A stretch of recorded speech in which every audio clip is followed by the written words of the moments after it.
Cancer is a tough topic to talk about. It can be scary and sad, and many of us know someone affected by this disease, which seems to come in an infinite combination of kinds and severities. But maybe we can take away a little of the fear and uncertainty by talking about what cancer actually is.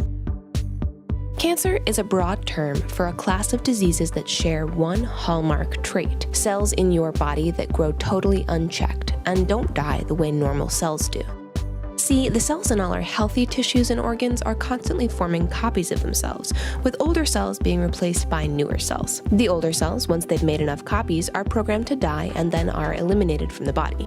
Problems arise when cell DNA is chemically modified in some way. Normal cell life cycles are regulated by their healthy DNA, while in cancerous cells with malfunctioning DNA, the faulty cells replicate uncontrollably, and all the cells that result from that faulty cell carry the defect as well. This cluster of malfunctioning cells grows and eventually becomes what we call a tumor. Tumors made up of cancerous cells steal energy and resources, like space and nutrients, from the surrounding healthy tissue, causing health problems. Cancerous cells can also become metastatic, meaning they can spread through the blood or the lymphatic system from the tissue of origin to other parts of the body, causing other tissues and organs to form tumors and become cancerous as well. Some cancers are the result of genetics. Some can be triggered by catching a virus like the human papillomavirus, or HPV, which is the main cause of cervical cancer. Some compounds like asbestos, tobacco, radiation from the sun, and an endless list of other things known to damage our cells' DNA are called carcinogens and can put you at a higher risk of developing cancer in the tissues that are exposed to that substance. It's important to remember, though, that you can't catch cancer from someone who has it. That's not how it works. Some of the world's best minds are devoted to how we deal with cancer, and the most common treatments are surgery, which removes tumors from the affected area, chemotherapy, which uses targeted chemical compounds to kill cancer cells, and radiation, which uses high-energy radiation waves to kill the cells that are out of control. Researchers are always looking for new and better ways to treat or even prevent cancer.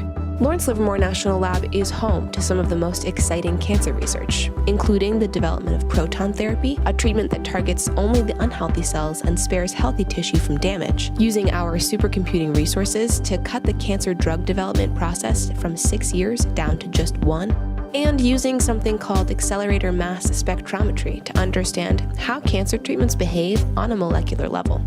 All of which we'll continue to cover in upcoming installments of the Cancer series.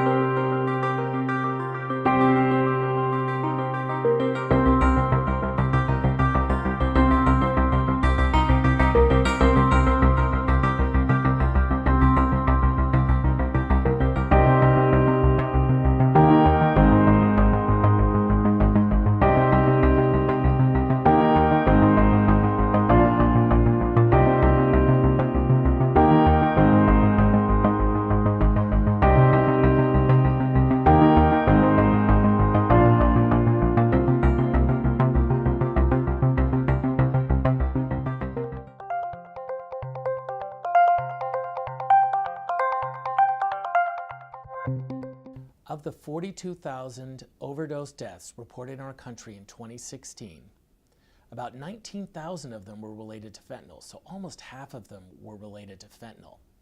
We also see that prescription opioids were related to the deaths in about 15,000 and heroin in about 17,000.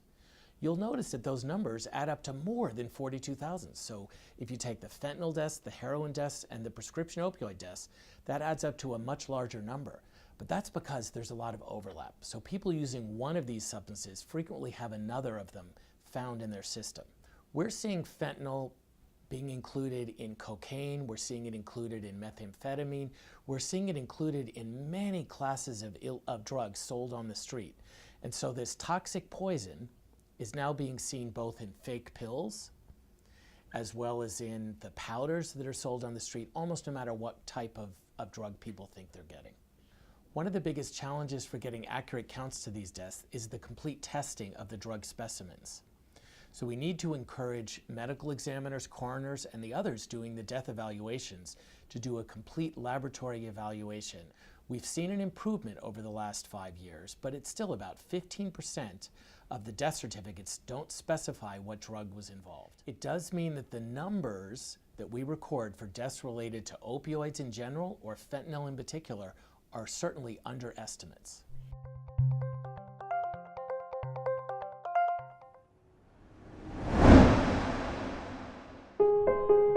Almost half the world's population, 3.2 billion people, are at risk from malaria. In 2016, there were 216 million cases of malaria, and almost 500,000 people died from malaria. The devastating human and economic costs of malaria are estimated to be at least $12 billion annually.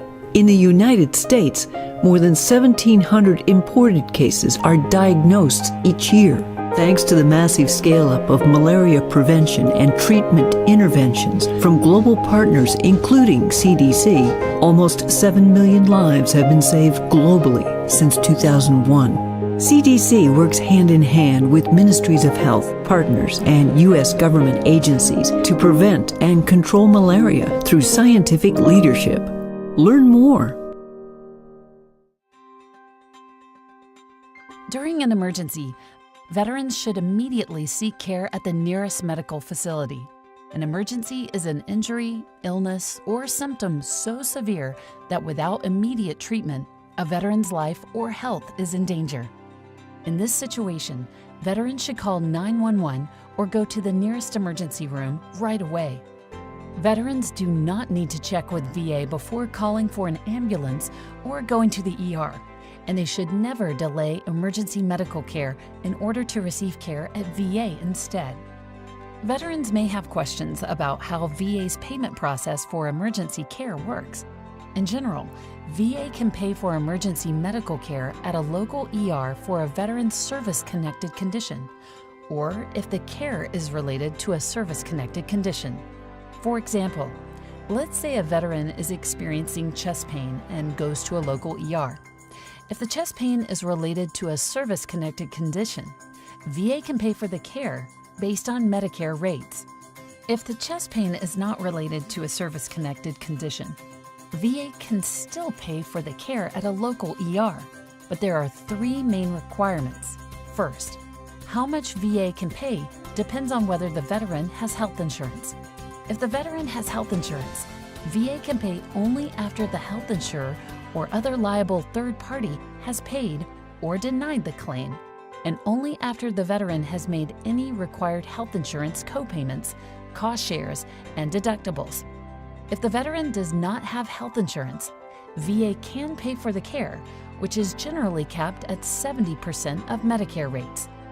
Second, at the time of the emergency, a VA medical facility or other federal facilities were not reasonably available, or it wasn't reasonable to find this out.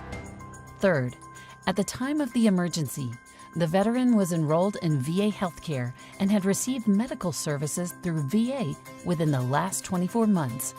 Taken together, these are the main requirements that must be met before VA can pay for emergency medical care at a local ER.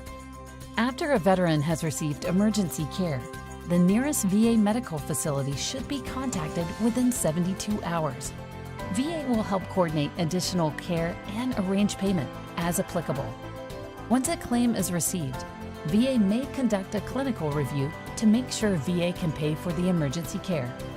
Even with these requirements, veterans should always seek care at the nearest medical facility during a medical emergency, and never delay emergency care in order to receive care at VA instead. Visit our website to review the full requirements for receiving VA payments for emergency care and how to submit a claim. I was diagnosed at 37. I had 2 children, made the kids' lunches, took them to school, was on the PTA. I started to feel tired, that I thought I had swollen glands. Life was going to change for me pretty quick. Went to the doctor, he put me on an antibiotic. A week later, I started feeling like a lump at the side of my neck. They immediately took an x-ray and said, that's a tumor. They did the biopsy, found out it was cancer. started me on chemo and radiation right away. Since I was so young, they wanted to try to save my voice. And I was okay for about a year. Then I was brushing my teeth, and I spit up some blood. So, back to the doctor, and he's like, next step is, we gotta remove the voice box.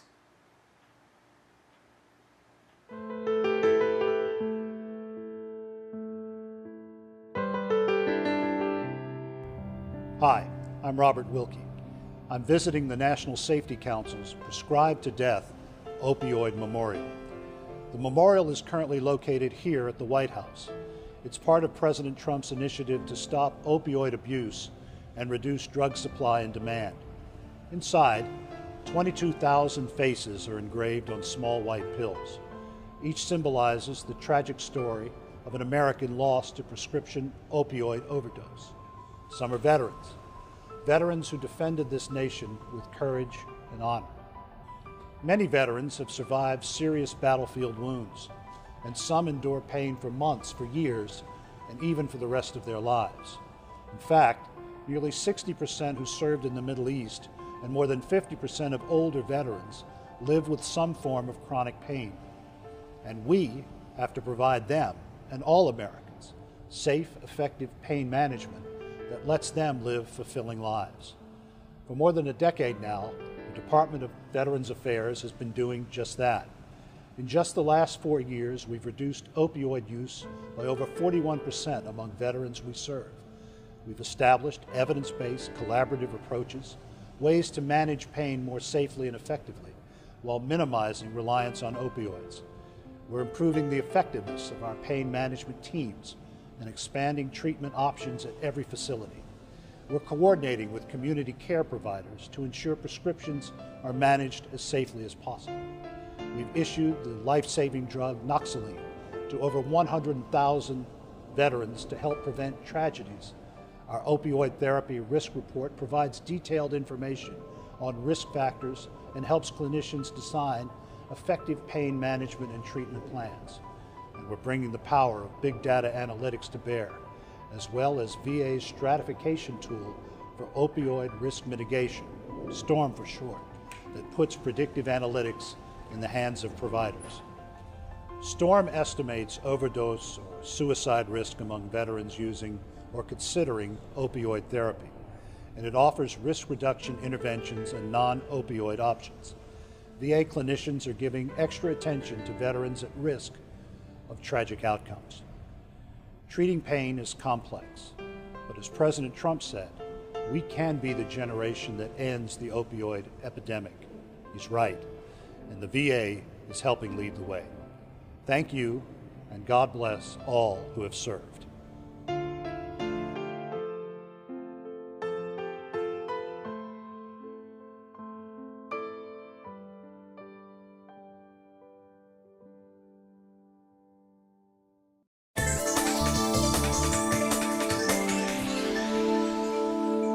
Welcome to Beyond the Data. I'm Dr. Phoebe Thorpe, and here with me today is Dr. Cowie from the WHO Collaborating Center on Viral Hepatitis at the Doherty Institute.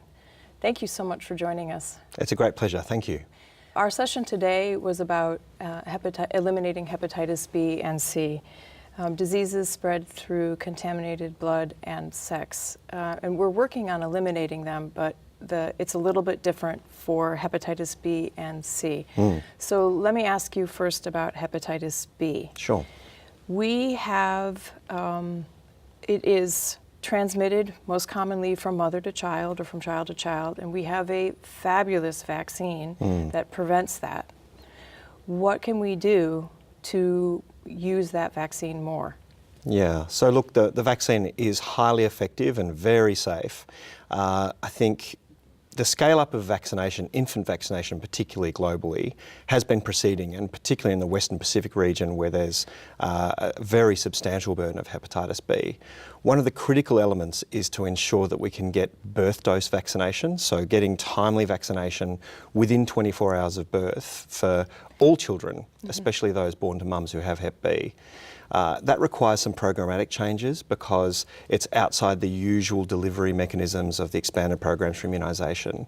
But there's a lot of countries doing really well with this. So that's one of the things we need to do. There's also good evidence that hepatitis B vaccine, particularly the monovalent vaccine, which is given at birth, is incredibly stable at room temperature, but it's still required to be in the cold chain by the regulatory authorities of most countries. So doing some reform around the guidelines for the use of hepatitis B vaccine out of the cold chain in what we call a controlled temperature chain are also really important to maximise uptake of vaccine, particularly in more rural or remote areas where the cold chain presents some real challenges, particularly where the visits can't be scheduled because obviously we don't know when the mum's going to go into labour and give birth. There's also some innovations in new vaccines, and so anything, even something that's really good like the Hep B vaccine, can be improved. There's been research on oral administration of vaccines or transdermal administration of hepatitis B vaccines, so that work needs to continue. And the other part for hepatitis B is treating those who have chronic infections, because it leads to early death. That's the problem with it if you get it when you're young. Absolutely. What are the steps that we've been doing to make treatment more available and more people getting hepatitis B treatment?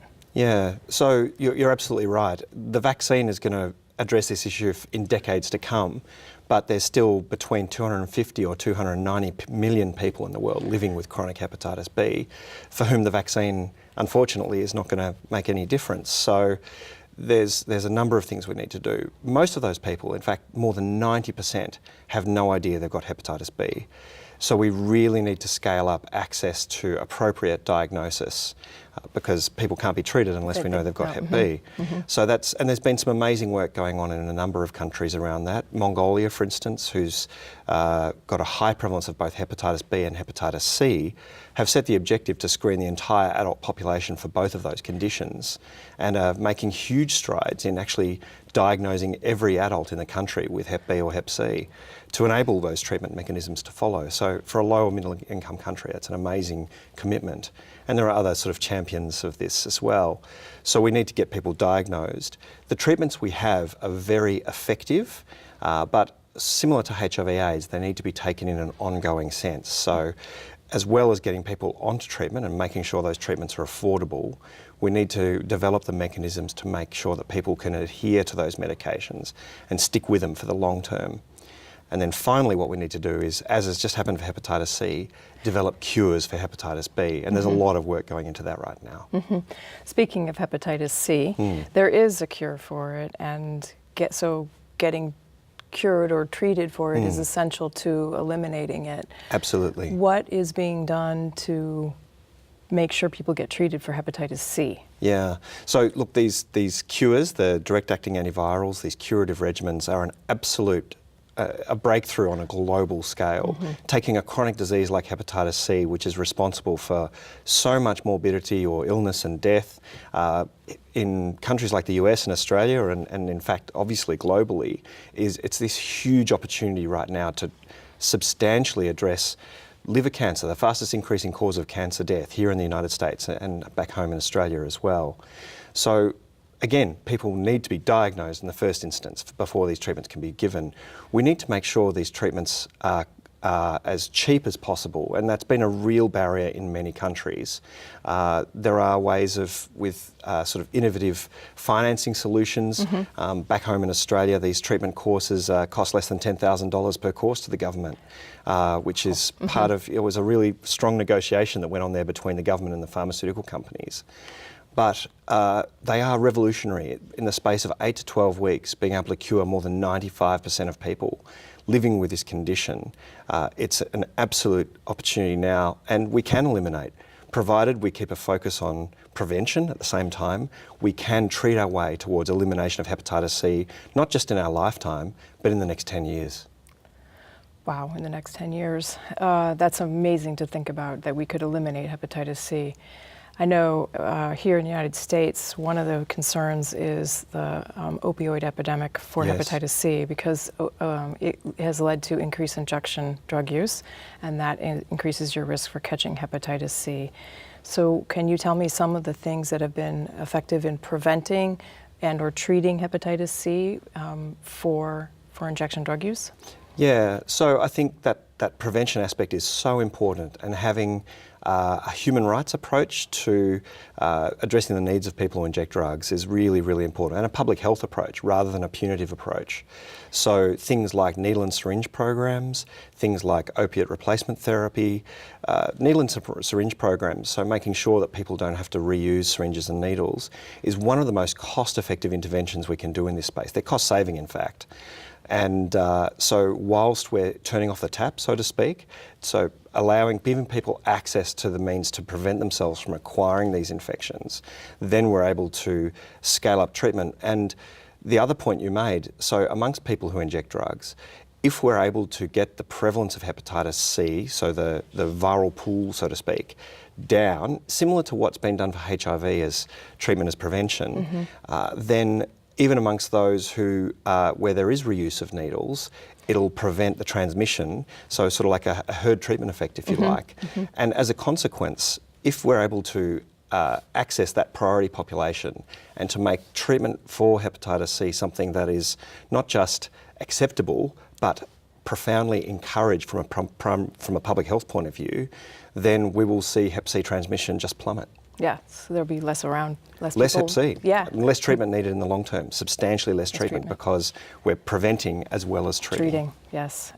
And today, in today's session, we did hear some about what's being done in San Francisco and New Mexico, and obviously in Australia, where you're from. Can you tell us what's being done globally to eliminate these diseases? Yeah, so that now, I mean, for a long time on the international scale, you could barely see anything about viral hepatitis, with the exception of vaccination for hepatitis B. At the WHO level, there wasn't even an office that dealt primarily with viral hepatitis until this decade.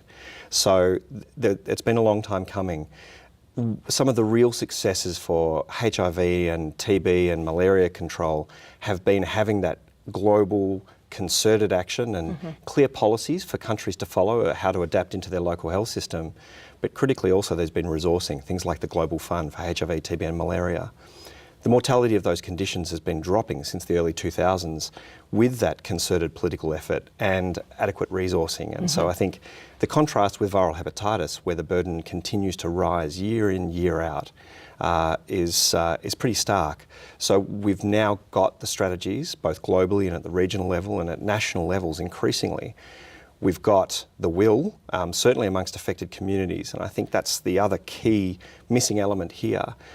Really fundamental to HIV programs here in the USA and globally has been meaningful collaboration with, and in fact leadership by people living with HIV/AIDS. We're yet to see that happen for viral hepatitis, and that's an urgent priority, so that we can match that strategic guidance with these amazing tools we've got, vaccination for hep B, treatment for both hep B and cure for hepatitis C, with the sort of community engagement and mobilisation that was really instrumental in the HIV response. Yeah, yeah, it was amazing. And it's a very important part to have the people who are affected working on making the difference. Exactly. At the forefront of the response. If other people wanted to know where to go to find out some more information, where would you direct them?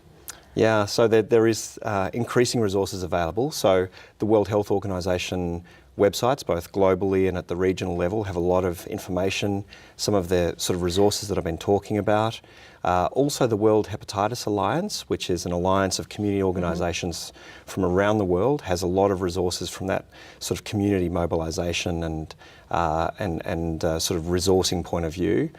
And, you know, the US CDC here, the Centers for Disease Control website, has a lot of resources both for the public and also for clinicians around viral hepatitis, both from a policy and a clinical perspective. So those are just some of the areas that you can go and then start your exploration of viral hepatitis. Yes, so we can together work to eliminate hepatitis B and C. It's totally possible, and so therefore it's necessary. We just have to do it. Yeah.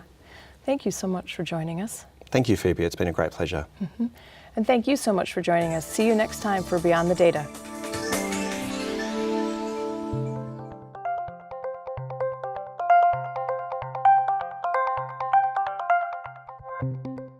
The data we used for this analysis was derived from the CDC Wonder database, which collects all of the cause of death data that is reported on a county level from across the United States.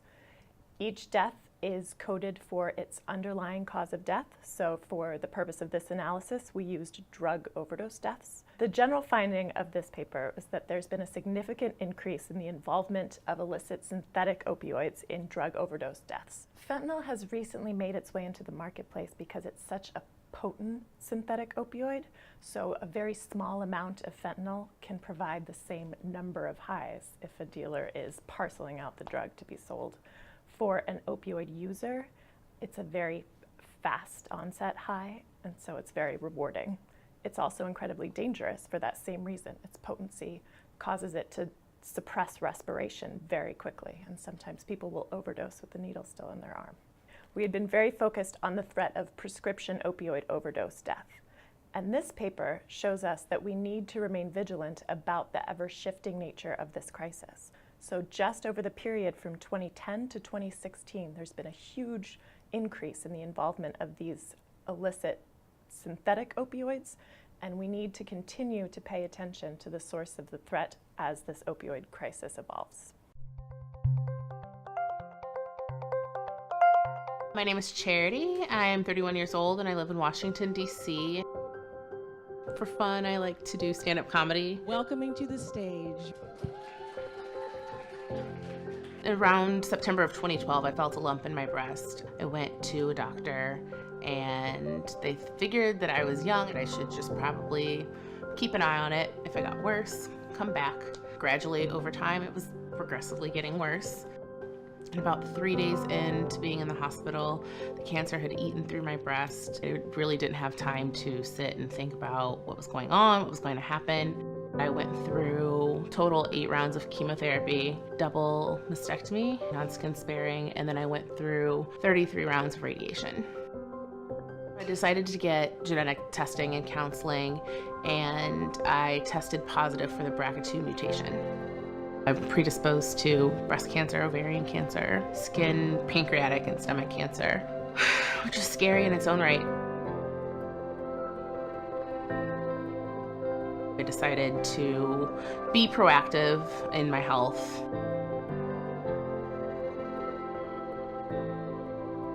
Having BRCA2, I made the decision to have both of my ovaries removed. That was a big decision for me to make. Single, never had children, and I was in the middle of chemo. After everything was over, it was a real shock to kind of like get back into, normal life and trying to decide what was best for me. Humor is my way of getting through difficult things. Always has been, probably always will be, and I felt like I needed to share that with other people. I felt like I have a story that's not really like anyone else's.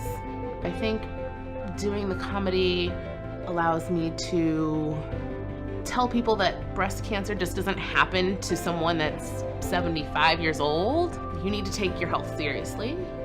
Talk to your doctor. There isn't just one face to breast cancer.